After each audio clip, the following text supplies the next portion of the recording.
En el corazón de Toledo, en una colina rodeada de callejuelas empedradas y una atmósfera cargada de historia, se erige la ruina de un convento que pocos recuerdan y nadie menciona. Durante años, sus muros albergaron algo que ni la fe ni la razón pudieron explicar. Lo que comenzó como un refugio para almas devotas terminó convirtiéndose en un abismo de oscuridad y desesperación. Esta es la historia del convento de la Penitencia, un lugar cuyo nombre la Iglesia quiso borrar de los registros, pero cuyas sombras aún susurran su verdad.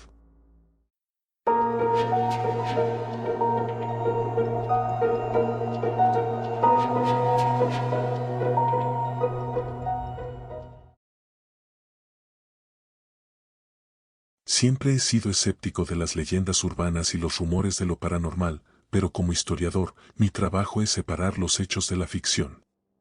Todo comenzó con una visita casual a Toledo, una ciudad que se siente como un museo al aire libre. Entre los majestuosos monasterios y las catedrales que reflejan siglos de fe y poder, me llamó la atención un terreno baldío rodeado por una cerca de hierro oxidada. Los lugareños lo llamaban el solar de las sombras y evitaban acercarse, incluso durante el día. La curiosidad pudo más que mi sentido común, y comencé a indagar. Lo que descubrí me llevó por un camino que nunca imaginé. El terreno albergaba, siglos atrás, el convento de la Penitencia, fundado en 1624 bajo el patrocinio del arzobispo Juan Bautista de Acevedo. Según los registros oficiales, el convento fue un refugio para mujeres que deseaban alejarse de los pecados del mundo y dedicarse a una vida de oración y sacrificio. Sin embargo, desde su fundación, hubo rumores de prácticas inusuales dentro de sus muros. Los pocos que visitaron el convento hablaban de un silencio opresivo, miradas inquietantes de las monjas y, a veces, sonidos nocturnos que no parecían naturales, susurros que se perdían en el viento. Cánticos apenas audibles y ecos que parecían venir de las entrañas de la tierra. La figura más destacada del convento fue la Madre Superiora Clara de los Ángeles, una mujer conocida tanto por su fervor religioso como por su carácter estricto. En los registros de la diócesis, Clara aparece como una líder devota, pero también como alguien que adoptaba prácticas extremas de penitencia. Se decía que pasaba noches enteras rezando frente al altar, en ocasiones rodeada de velas negras, un detalle que algunos obispos consideraban extraño, pero que nunca se investigó a fondo.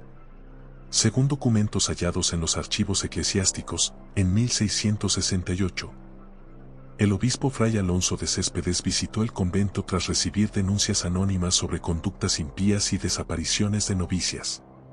Lo que encontró, según sus propias palabras, sacudió su fe hasta los cimientos. Céspedes describió el convento como un lugar marcado por una atmósfera pesada, casi sofocante. Al entrar, notó que las monjas lo observaban en silencio, con ojos hundidos y miradas que, según él, parecían atravesar el alma. Las paredes del convento estaban cubiertas de símbolos extraños, garabateados con carbón o grabados en la piedra. Inicialmente, pensó que eran simples decoraciones sin importancia, pero luego notó que muchos de esos signos se asemejaban a sellos demoníacos mencionados en antiguos textos apócrifos. Céspedes entrevistó a varias monjas, pero sus respuestas eran vagas, como si temieran decir demasiado. Una de ellas, una joven llamada Sor Isabel de la Cruz, le confesó entre lágrimas que las prácticas en el convento no eran cristianas y que la luz que buscaban era más negra que la noche. El testimonio de Sor Isabel fue suficiente para que Céspedes exigiera una inspección más profunda. Sin embargo, la Madre Superiora se opuso, argumentando que el convento tenía reglas estrictas de reclusión y que su autoridad como obispo no le daba derecho a interferir en su vida espiritual. Céspedes, desconfiado, decidió quedarse esa noche en el convento, alojándose en una pequeña celda destinada a visitantes. Fue entonces cuando comenzaron las experiencias que marcarían el resto de su vida. En su diario personal, Céspedes escribió sobre los acontecimientos de aquella noche. Despertó en la madrugada por un ruido extraño, como un murmullo que parecía resonar desde las paredes mismas. Al principio pensó que eran monjas rezando, pero al prestar atención, se dio cuenta de que las palabras estaban al revés, como si los cánticos hubieran sido invertidos deliberadamente. Se levantó y salió al pasillo, donde vio sombras moviéndose, aunque no había luz suficiente para proyectarlas. Caminó hasta la capilla principal y lo que encontró allí lo dejó sin aliento. La capilla estaba iluminada por docenas de velas dispuestas en un círculo alrededor del altar. En el centro, la Madre Superiora Clara lideraba un extraño ritual, recitando palabras en latín que Céspedes no podía comprender del todo. A su alrededor, varias monjas se encontraban de rodillas, con los ojos cerrados y las manos levantadas, como si estuvieran en trance. Pero lo más perturbador fue el altar. La cruz que normalmente presidía el lugar había sido volteada, y en lugar del Cristo crucificado, había una figura tallada que Céspedes describió como una silueta envuelta en sombras. El obispo intentó intervenir, gritando que detuvieran aquel sacrilegio, pero su voz pareció ser absorbida por el ambiente. En ese momento, Clara abrió los ojos y lo miró directamente. Según Céspedes, sus ojos no eran humanos, estaban completamente negros, como si fueran pozos sin fondo. Fue entonces cuando sintió un frío intenso y un dolor en el pecho que lo obligó a retroceder. Desorientado, salió corriendo de la capilla y se encerró en su celda hasta el amanecer. A la mañana siguiente, Céspedes confrontó a la Madre Superiora, exigiendo una explicación. Sin embargo, Clara negó todo, afirmando que él había tenido una pesadilla causada por su falta de fe.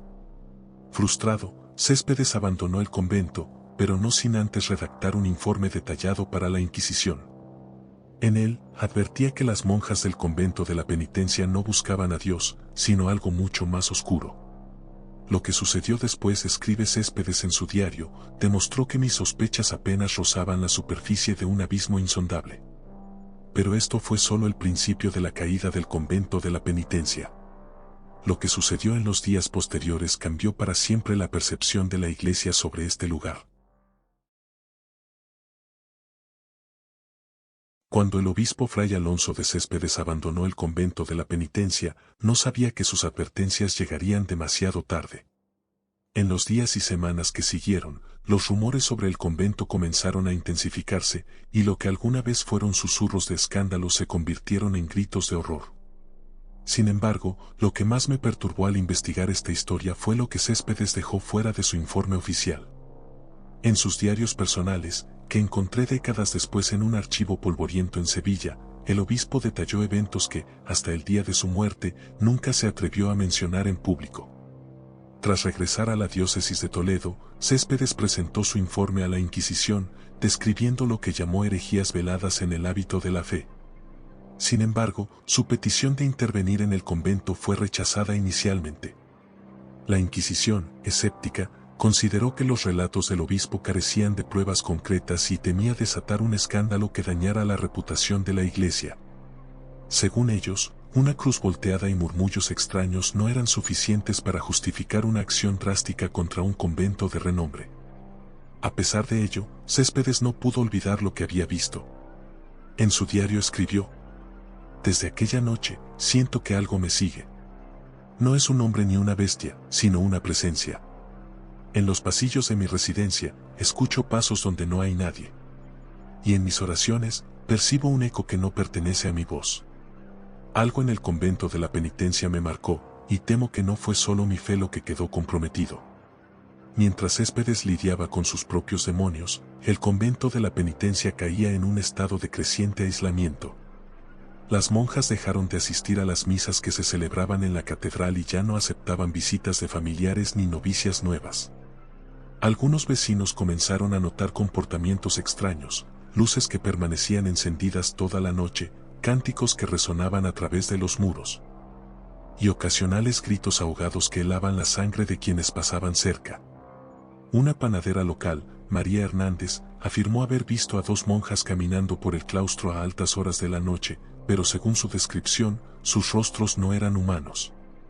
Sus ojos brillaban como brasas y sus cuerpos parecían flotar más que caminar, relató en un confesionario. Su testimonio, aunque descartado como una ilusión provocada por el cansancio, fue registrado en los archivos de la parroquia. Pero lo más inquietante ocurrió en abril de 1670, cuando una joven novicia llamada Sor Beatriz del Pilar fue encontrada muerta en su celda. El informe oficial dictaminó que la causa había sido el suicidio, algo considerado un pecado gravísimo en la doctrina católica. Sin embargo, los detalles del hallazgo levantaron sospechas. Beatriz fue encontrada con las muñecas cortadas, pero lo que más llamó la atención fue la inscripción en latín que apareció escrita en la pared con su propia sangre, Lux in tenebris, que significa luz en la oscuridad. Este mensaje, aunque en apariencia inofensivo, coincidía con uno de los símbolos encontrados por Céspedes durante su visita, lo que reforzó sus temores de que algo profundamente perturbador estaba ocurriendo en el convento. La muerte de Beatriz fue el catalizador que finalmente obligó a la Inquisición a intervenir. El 15 de mayo de 1670, un grupo de inquisidores llegó al convento de la Penitencia, acompañado por soldados y testigos civiles. Entre ellos estaba el escribano Francisco Gutiérrez, cuyo diario privado ofrece detalles escalofriantes de lo que encontraron. Según sus palabras: desde el momento en que cruzamos los portones, supimos que no estábamos en tierra sagrada. El aire estaba viciado, y un silencio sepulcral envolvía cada rincón. Las monjas nos recibieron en formación, todas con las manos cruzadas y las cabezas inclinadas. Pero había algo profundamente inquietante en sus rostros, sus ojos estaban vacíos, como si sus almas hubieran sido arrancadas. El grupo inspeccionó el convento durante horas, revisando celdas, almacenes y, finalmente, la capilla principal.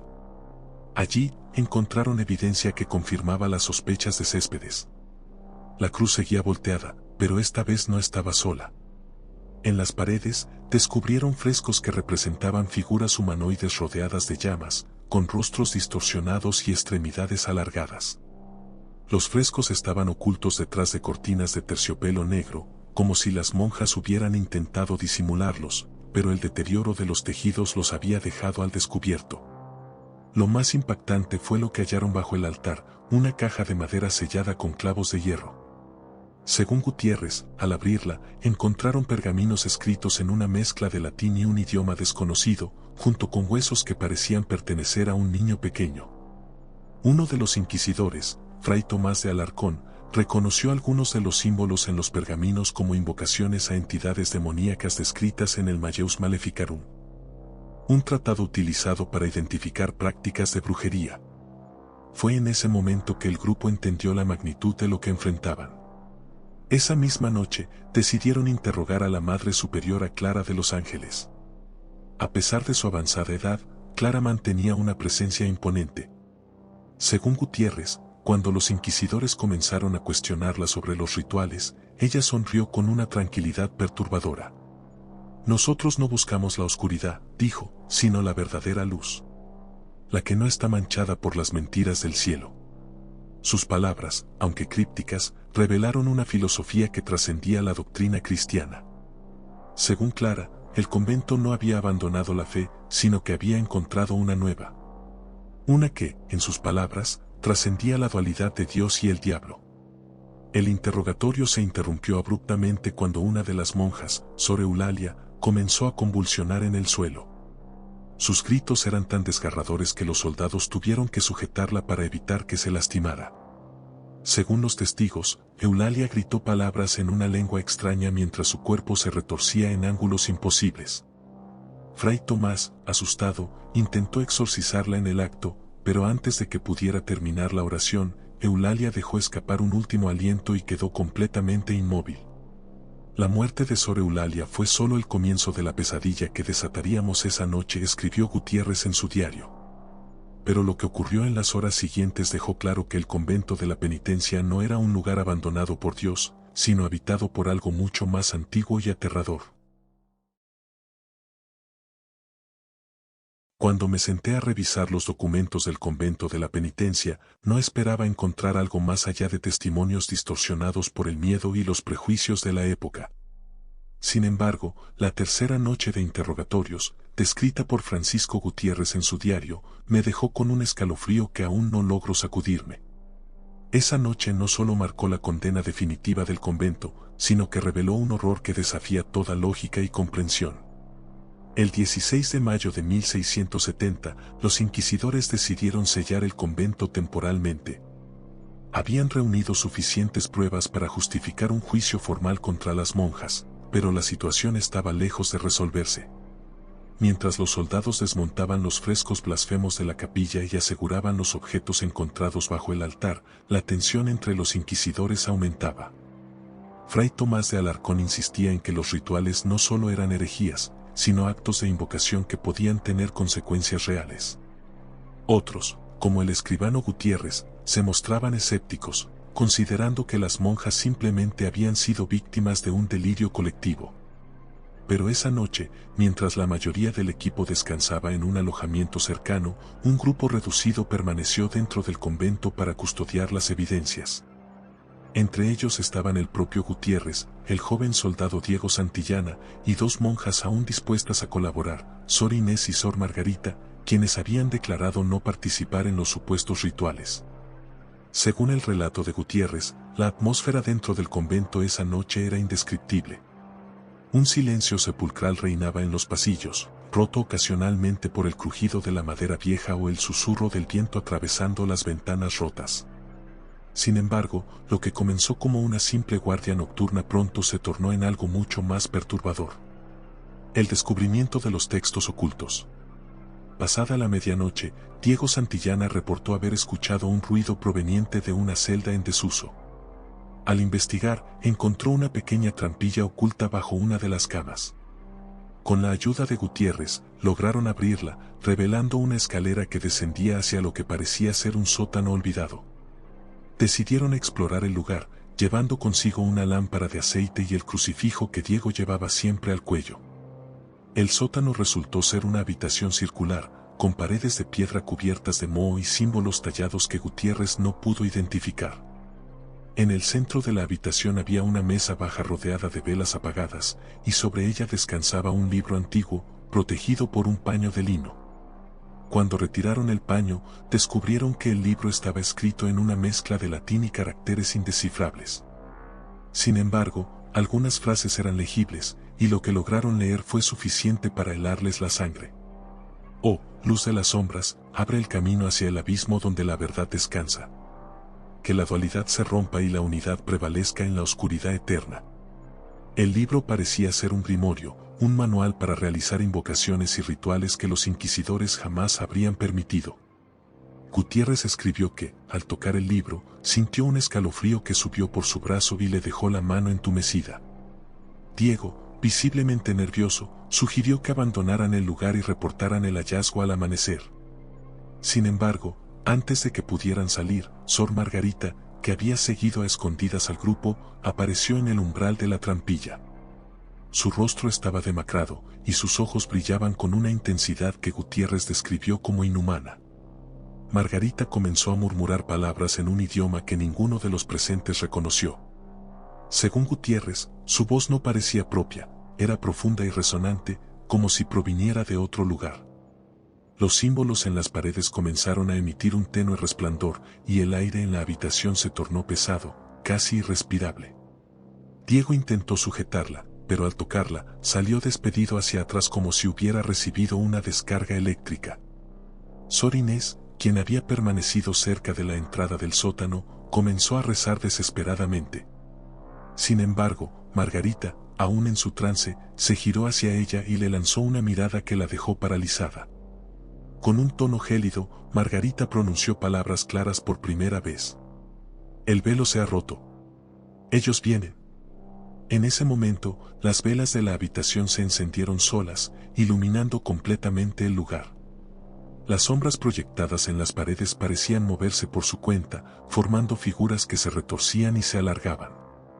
Diego, recuperándose del golpe, sacó su crucifijo y comenzó a recitar el Padre Nuestro, pero su voz se quebró cuando Margarita dejó escapar una risa que no podía haber salido de un ser humano. Era gutural, profunda, y parecía resonar en cada rincón del sótano. De repente, las paredes comenzaron a temblar. Gutiérrez describió cómo las piedras parecían desprenderse de sus lugares, como si el mismo edificio estuviera reaccionando a lo que ocurría. Margarita cayó al suelo, inconsciente, pero las sombras en las paredes continuaron moviéndose, ahora tomando formas cada vez más definidas. Una de las figuras parecía alargar un brazo hacia Diego, quien gritó y retrocedió, dejando caer la lámpara de aceite. El fuego comenzó a propagarse rápidamente, obligando al grupo a abandonar el lugar. Al regresar a la superficie, encontraron que las demás monjas del convento estaban reunidas en la capilla, todas de pie en completo silencio. Sus rostros estaban vueltos hacia la cruz invertida, y sus labios se movían como si rezaran, aunque no emitían sonido alguno. Gutiérrez y Diego intentaron sacarlas de allí, pero las mujeres no respondían, como si estuvieran en un estado de trance colectivo. Finalmente, los soldados llegaron para evacuar el convento, pero las monjas se resistieron violentamente, atacando a los hombres con una fuerza que parecía sobrehumana. Según los registros, 5 soldados resultaron heridos antes de que lograran someter a las mujeres. Margarita, aún inconsciente, fue llevada a una celda segura, mientras que las demás monjas fueron encerradas en el sótano que habían descubierto. Gutiérrez escribió en su diario: esa noche, el convento de la penitencia dejó de ser un lugar de fe. Lo que vimos y sentimos no puede explicarse con palabras humanas. Solo puedo decir que, al salir de esos muros, sentí que algo se quedó atrás, pero también algo salió con nosotros. Y temo que no fue solo un recuerdo. Pero lo que ocurrió al amanecer nos dejó claro que la oscuridad no se contenía dentro de esos muros. Había encontrado una grieta en el mundo y estaba dispuesta a expandirse. Cuando los primeros rayos del amanecer iluminaron Toledo, el convento de la penitencia ya no era el mismo. Sus muros, antes testigos de rezos y cantos sagrados, ahora parecían contener algo más. No solo el aire era pesado, sino que el mismo suelo parecía vibrar con una energía que no pertenecía a este mundo. Sin embargo, lo peor estaba por venir, porque, al salir del lugar esa mañana, entendí que lo que habíamos enfrentado la noche anterior no se había quedado atrapado entre aquellas paredes. Al amanecer del 17 de mayo de 1670, los soldados y los inquisidores que aún custodiaban el convento realizaron un conteo de las monjas. Habían encerrado a 24 religiosas en el sótano descubierto la noche anterior, creyendo que su estado de trance terminaría con el aislamiento. Sin embargo, cuando Gutiérrez y Diego descendieron para verificar su estado, encontraron algo que los dejó petrificados: el sótano estaba completamente vacío. Las cadenas que aseguraban la puerta seguían intactas, pero las monjas no estaban. Solo el libro encontrado la noche anterior permanecía en el suelo, abierto en una página que describía un ritual conocido como el llamado al umbral. Gutiérrez tomó el grimorio y lo guardó bajo llave, mientras Diego, en un tono cargado de superstición, murmuró que el diablo había venido por las mujeres. Sin embargo, el hallazgo más inquietante ocurrió al revisar las celdas del convento. Una por una, las puertas se abrieron para revelar símbolos tallados en las paredes, similares a los encontrados en el sótano. Cada símbolo parecía un mensaje cifrado o una advertencia, y en el centro de cada celda había un objeto que pertenecía a las monjas desaparecidas: rosarios, crucifijos o pequeños diarios. Lo más aterrador, según los registros de Gutiérrez, fue que estos objetos no estaban intactos. Los crucifijos estaban rotos y los rosarios ennegrecidos como si hubieran sido quemados, aunque no había rastros de fuego. Mientras los soldados buscaban una explicación para la desaparición de las monjas, Sor Margarita, quien seguía encerrada en una celda aparte, comenzó a mostrar signos de un deterioro mental alarmante. Según los relatos, pasaba horas murmurando en un idioma desconocido, golpeando las paredes y arañando el suelo con las uñas. Cada vez que alguien intentaba acercarse a ella, soltaba gritos desgarradores que resonaban por todo el convento. Gutiérrez describió en su diario un encuentro particularmente perturbador con Margarita esa mañana. Cuando intentó hablarle, la monja lo miró fijamente, con los ojos inyectados en sangre, y le dijo: «Ellos ya están aquí. Lo que hemos visto es solo el comienzo». Luego comenzó a reír de forma incontrolable hasta quedar sin aliento. Gutiérrez, un hombre que se enorgullecía de su escepticismo, escribió que por primera vez en su vida sintió verdadero terror. Diego Santillana, quien había demostrado valentía la noche anterior, comenzó a experimentar algo que él mismo describió como apariciones. Mientras patrullaba el perímetro del convento, juró ver figuras encapuchadas deambulando entre los árboles cercanos. Estas figuras parecían moverse con rapidez inhumana, desvaneciéndose en cuanto Diego intentaba acercarse. Al regresar al campamento improvisado, Diego compartió sus experiencias con Gutiérrez, quien trató de calmarlo, asegurándole que eran producto de la fatiga. Sin embargo, Diego insistió en que las figuras murmuraban algo cada vez que aparecían, palabras que no lograba comprender pero que le helaban la sangre. Su comportamiento comenzó a cambiar, estaba distraído, paranoico, y se negaba a estar solo. La noche del 17 de mayo, Diego desapareció sin dejar rastro. Los soldados encontraron su crucifijo tirado en el suelo, junto a un rastro de huellas que se perdían en el bosque.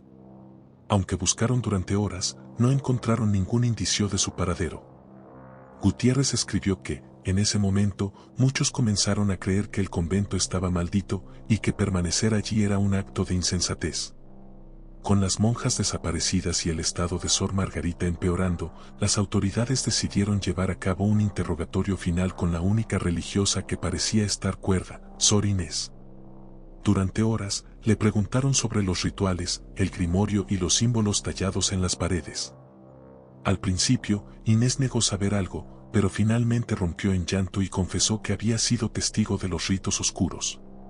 Según su testimonio, las prácticas comenzaron bajo el liderazgo de la Madre Superiora, Sor Catalina, quien había llegado al convento 2 años antes. Catalina, una mujer carismática e inteligente, convenció a las monjas de que los rezos tradicionales no eran suficientes para alcanzar la verdadera comunión divina. Según Inés, Catalina les enseñó que debían conocer la oscuridad para comprender la luz. Inés describió una serie de rituales que incluían rezos al revés, sacrificios de animales pequeños y noches enteras de cantos en lenguas extrañas. Aunque al principio las monjas participaron por obediencia, muchas comenzaron a experimentar sueños inquietantes y visiones durante las oraciones. Catalina aseguraba que estos eran signos de que estaban despertando a una nueva verdad. Sin embargo, Inés confesó que, con el tiempo, los rituales se volvieron más perturbadores. La Madre Superiora comenzó a exigir que profanaran objetos sagrados y que leyeran pasajes del grimorio en el altar. El detalle más perturbador del testimonio de Inés fue su descripción de un ritual llevado a cabo 3 semanas antes de la llegada de los inquisidores. Según ella, Catalina afirmó haber contactado con entidades que prometieron liberar al convento de las cadenas de la fe tradicional. Esa noche, las monjas participaron en un rezo colectivo frente a una cruz invertida. Inés dijo que algo ocurrió en ese momento, algo que no podía explicar, pero que cambió la atmósfera del convento para siempre. Fue a partir de esa noche que las monjas comenzaron a mostrar signos de locura y las sombras en los pasillos cobraron vida propia. El testimonio de Inés fue suficiente para que los inquisidores declararan el convento como un lugar profano.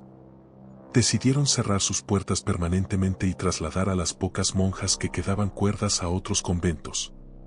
Sin embargo, antes de abandonar el lugar, los inquisidores organizaron una misa de exorcismo para purificar los terrenos. Gutiérrez describió la misa como un evento cargado de tensión. Mientras el sacerdote pronunciaba las oraciones, las paredes del convento comenzaron a crujir y un viento frío recorrió los pasillos. Algunos soldados afirmaron escuchar susurros, mientras que otros juraron ver sombras moverse entre los bancos de la capilla. Finalmente, cuando el sacerdote roció agua bendita sobre el altar, un grito ensordecedor resonó en todo el edificio, como si algo invisible estuviera huyendo. El 19 de mayo de 1670, el convento de la Penitencia fue clausurado, y el grimorio encontrado en el sótano fue enviado a la biblioteca de la Inquisición en Sevilla, donde permanece hasta el día de hoy. Pero incluso cuando las puertas se cerraron y el lugar fue abandonado, los habitantes de Toledo comenzaron a reportar fenómenos extraños en los alrededores. Y así supe que la oscuridad que había despertado en ese convento no podía ser contenida tan fácilmente. Creí que mi historia con el convento de la Penitencia había terminado el día que sus puertas se cerraron y los inquisidores declararon el lugar maldito. Pero la verdad es que no se puede sellar lo que no pertenece a este mundo. Toledo no había visto lo último de la oscuridad desatada por esas monjas. Y yo tampoco. Tras el cierre del convento el 19 de mayo de 1670, la ciudad de Toledo intentó olvidar los eventos oscuros que rodearon a aquel lugar. Sin embargo, los rumores se propagaron rápidamente entre los habitantes. Algunos decían que, por las noches, se escuchaban cánticos provenientes del edificio clausurado, mientras que otros aseguraban haber visto luces parpadear en las ventanas, a pesar de que nadie vivía allí. Yo, Juan Gutiérrez, intenté seguir con mi vida. Presenté mi informe final ante la Inquisición y acepté un nuevo cargo en Sevilla, lejos de Toledo y sus sombras. Sin embargo, el pasado no me dejó ir tan fácilmente. Meses después, recibí una carta urgente de un viejo conocido, el sacerdote Rodrigo de la Vega, quien había participado en la misa de exorcismo final del convento. La carta era breve pero inquietante. Rodrigo decía haber recibido una confesión de un campesino que vivía cerca del convento. Este hombre afirmaba haber visto a una figura encapuchada rondar los terrenos en la madrugada, portando una vela cuya luz no se apagaba ni siquiera bajo la lluvia. Según el campesino, la figura murmuraba palabras en un idioma extraño, y cuando intentó acercarse, una fuerza invisible lo empujó al suelo. Rodrigo temía que algo más había quedado en el convento y me pidió que volviera para investigar. No quería regresar, pero la curiosidad me venció. A finales de noviembre de 1670, volví a Toledo, esta vez como un hombre marcado por los horrores que había presenciado. La ciudad estaba más sombría de lo que recordaba. El invierno había llegado, y las calles estaban cubiertas de una bruma que no se disipaba durante el día. Los habitantes me recibieron con miradas de desconfianza, como si mi presencia fuera un recordatorio de lo que había sucedido meses atrás. Rodrigo me llevó a su parroquia y me mostró el diario del campesino que había visto a la figura encapuchada. En sus páginas, el hombre describía cómo las sombras parecían moverse en dirección al convento, como si algo las atrajera. También mencionaba haber encontrado símbolos tallados en las rocas cercanas, similares a los que habíamos visto en las celdas de las monjas desaparecidas. Esa noche, Rodrigo y yo decidimos visitar el convento para comprobar si los rumores eran ciertos. Aunque me sentía escéptico, una parte de mí sabía que no todo había quedado resuelto. Al llegar al convento, descubrimos que la puerta principal había sido forzada desde dentro. Rodrigo murmuró una oración mientras cruzábamos el umbral, y yo no pude evitar sentir un escalofrío al entrar nuevamente en aquel lugar. Aunque el edificio estaba en ruinas, algo en el aire indicaba que no estábamos solos. Nos dirigimos directamente a la capilla, el lugar donde se había realizado la misa de exorcismo. Allí encontramos una escena aterradora, el altar había sido profanado nuevamente. Encima, alguien había colocado un rosario ennegrecido y un pedazo de pergamino con símbolos que reconocí al instante. Eran los mismos que estaban en el grimorio que había entregado a la Inquisición. Rodrigo, visiblemente afectado, intentó rezar, pero fue interrumpido por un ruido que provenía de los pasillos, un susurro, seguido de pasos lentos y deliberados. Ambos giramos hacia la oscuridad, tratando de identificar de dónde venía el sonido, pero no vimos nada. Sin embargo, el aire se volvió denso, casi insoportable.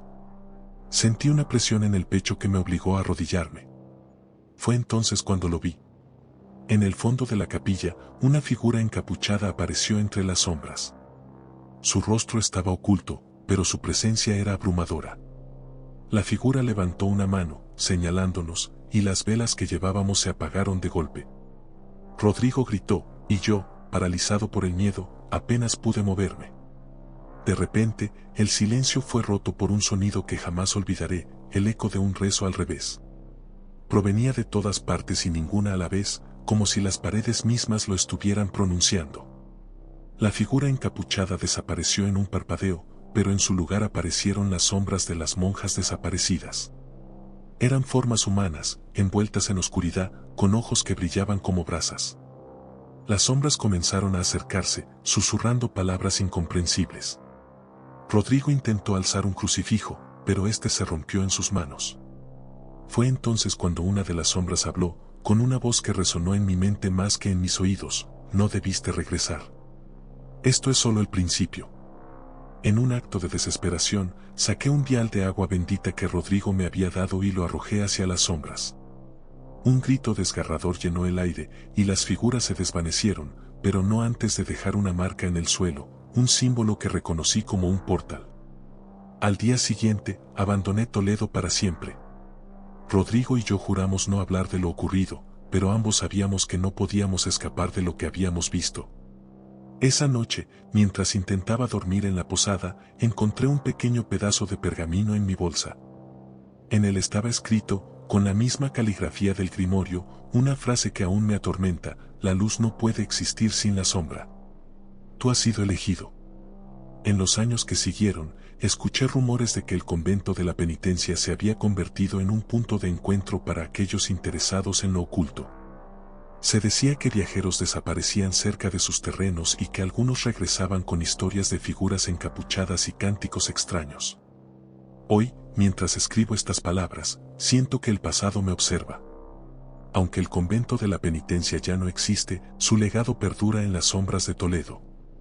Y si alguna vez escuchas un rezo al revés, te aconsejo que huyas. Porque aquello que despertamos hace siglos nunca fue contenido del todo.